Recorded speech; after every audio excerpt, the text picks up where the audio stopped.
Sermon 156 de saint Augustin, suite. Écoutez le maître même de la vérité, ce maître qui ne flatte ni ne trompe personne, ce maître qui enseigne et qui sauve tout à la fois et à qui nous a conduit un importun pédagogue. En parlant des bonnes œuvres qu'il compare aux fruits des sarments et des branches de la vigne, il ne dit pas « Vous pouvez sans moi faire quelque chose, mais plus facilement avec moi ». Il ne dit pas « Vous produirez sans moi du fruit, mais vous en produirez davantage avec moi ». Il ne dit pas cela. Que dit-il ? Lisez le Saint Évangile devant qui s'abaissent les têtes superbes. Vous n'y trouverez pas la doctrine d'Augustin différente de la doctrine du Seigneur. Qui dit le Seigneur ? Sans moi, vous ne pouvez rien faire. Jean 15, 5. Et maintenant, lorsque vous entendez ces mots, tous ceux qui sont conduits par l'Esprit de Dieu, ceux-là sont fils de Dieu, ne vous abattez point. En vous employant pour la construction de son temple, Dieu ne vous prend pas pour des pierres sans mouvement. C'est l'ouvrier seul qui élève et place celle-ci. Telle n'est pas la nature des pierres vivantes. Or c'est vous qui, comme des pierres vivantes, vous réunissez pour former le temple de Dieu. Éphésiens 2, 22, 1 Pierre 2, 5. Ainsi donc, quand il vous conduit, courez de votre côté, suivez quand il vous mène. Il n'en sera pas moins vrai que sans lui vous ne pouvez rien faire, car cela ne dépend ni de celui qui veut, ni de celui qui court, mais de Dieu qui fait miséricorde. Romains 9, 16. Peut-être alliez-vous dire « La loi nous suffit ». La loi inspire la crainte. Mais voyez ce qu'ajoute l'apôtre, il a dit « Tous ceux qui sont animés de l'Esprit de Dieu, ceux-là sont fils de Dieu ». Et comme être animé de l'Esprit de Dieu, c'est agir par charité, la charité ayant été répandue dans nos cœurs par l'Esprit Saint qui nous a été donné, Romains 5, 5, il continue « Aussi, n'avez-vous pas reçu de nouveau l'esprit de servitude qui inspire la crainte ?» Que rappelle ce mot de « nouveau » comme à l'époque où vous étiez sous le joug de l'importun pédagogue. Que signifie-t-il encore, comme au moment où, sur le mont Sinaï, vous avez reçu l'esprit de servitude ? On va me dire, l'esprit qui rend esclave ne saurait être le même que l'esprit qui affranchit. S'il n'était pas le même, l'apôtre semblerait-il dire qu'il est le même en employant ce mot de nouveau ? Oui, c'est le même esprit, mais la première fois, il a écrit sur des tables de pierre pour imprimer la crainte, et la seconde fois sur les tablettes du cœur pour pénétrer l'amour. Vous qui étiez ici avant-hier, vous vous rappelez comment le peuple se tenait éloigné et comment le bruit, le feu et la fumée de la montagne le glaçaient de frayeur.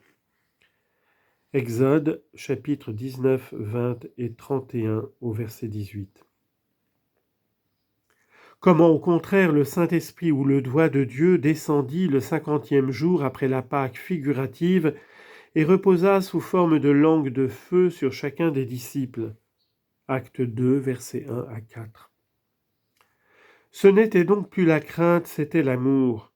Ce n'était plus pour nous rendre esclaves, c'était pour faire de nous des enfants. Car faire le bien par crainte du châtiment, ce n'est pas aimer Dieu encore, ce n'est pas être au nombre de ses fils, et pourtant si tous du moins avaient peur de sa sévérité. La crainte est une esclave, la charité est libre. J'oserais même dire que la crainte est l'esclave de la charité. Ah, pour éloigner le diable de ton cœur, fais marcher en avant ton esclave et qu'elle garde la place pour sa future maîtresse. Agis par crainte du châtiment si tu ne peux agir encore par amour de la justice. Viendra la maîtresse et l'esclave s'en ira, car la charité parfaite chasse la crainte. 1 Jean 4, 18. Et vous n'avez pas reçu de nouveau l'esprit de servitude qui inspire la crainte. C'est maintenant le Nouveau Testament qui n'est plus l'Ancien. Les choses anciennes ont passé, voilà que tout est devenu nouveau, et le tout vient de Dieu. 2 Corinthiens 5, versets 17 et 18.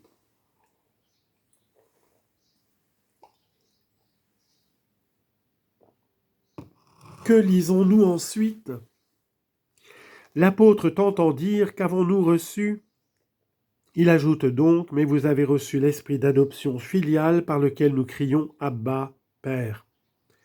Ce cri vient du cœur et non de la bouche ni des lèvres. Il retentit à l'intérieur, aux oreilles de Dieu. C'est ainsi que criait Suzanne, sans ouvrir la bouche ni remuer les lèvres. Daniel chapitre 13. Mais vous avez reçu l'esprit d'adoption filiale par qui nous crions « Abba, Père ». C'est au cœur de crier « Notre Père qui est aux cieux ». Matthieu 6, 9. Et pourquoi ne pas dire seulement Père ? Pourquoi dire Abba, Père ? Car si tu demandes ce que signifie Abba, on te répondra qu'il signifie Père, tel est son sens en hébreu. Pourquoi l'apôtre a-t-il employé ces deux termes à la fois ? C'est qu'il avait en vue cette pierre angulaire rejetée par les travailleurs. Psaume 117, verset 22. Est devenue la tête d'angle. Il savait qu'elle ne porte ce nom de pierre angulaire que pour réunir et faire s'embrasser les deux murs qui viennent de directions opposées. Ces deux murs sont la circoncision et la gentilité, aussi éloignées l'une de l'autre qu'elles l'étaient de l'angle, et aussi rapprochées entre elles qu'elles sont maintenant rapprochées de l'angle, où elles s'unissent intimement. Car c'est lui qui est notre paix, et de deux il ne fait qu'un. Éphésiens 2, 14. Il ne fait qu'un de la circoncision et de la gentilité. Ces deux murs sont la gloire de l'angle qui les réunit. Vous avez reçu l'esprit d'adoption filiale par qui nous crions « Abba, Père ». Si tel est le gage, quelle ne sera pas la réalité ? Ne l'appelons pas gage, disons plutôt au singulier « art ». Car on rend le gage quand on a reçu l'objet même, au lieu qu'on conserve l'art quand on est en possession de ce qu'on attendait. L'art, A-2-R-H-E, ainsi n'est qu'une partie de ce qui était promis. Que chacun donc rentre dans son cœur et examine, si c'est du fond de son cœur, si c'est avec un amour sincère qu'il crie « Père ». Il ne s'agit pas de savoir pour le moment quelle est l'étendue de ta charité, si elle est grande, petite ou moyenne, mais de savoir au moins si tu en as. Si tu en as, elle grandira secrètement. En grandissant, elle se perfectionnera, et une fois parfaite, elle subsistera. Car une fois parfaite, elle ne vieillit pas, pour aller de la vieillesse à la mort, mais quand elle se perfectionne, c'est pour subsister éternellement. Écoute en effet ce qui suit, nous crions « Abba, Père », c'est l'Esprit même qui rend à notre esprit le témoignage que nous sommes enfants de Dieu.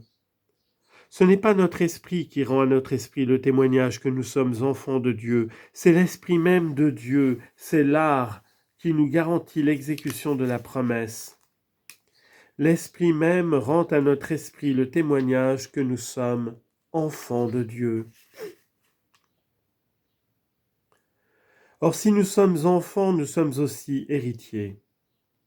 On ne porte pas en vain le nom d'enfant. On est récompensé. La récompense, c'est l'héritage. N'avais-je pas raison de vous dire tout à l'heure que, non content de nous donner la santé, notre médecin daigne encore nous offrir une récompense pour nous l'avoir donnée ? En quoi consiste cette récompense ? À être ses héritiers. Héritage bien différent des héritages humains. Un père ne fait que laisser à ses enfants, il ne possède pas conjointement avec eux, et pourtant il croit faire beaucoup. Il veut qu'on le remercie d'avoir voulu donner ce qu'il ne pouvait emporter. Que pourrait-il emporter en mourant ? S'il le pouvait, laisserait-il ici quoi que ce soit à sa famille ? Mais c'est Dieu même qui est l'héritage de ses héritiers. Aussi est-il dit de lui dans un psaume, « Le Seigneur est ma part d'héritage ».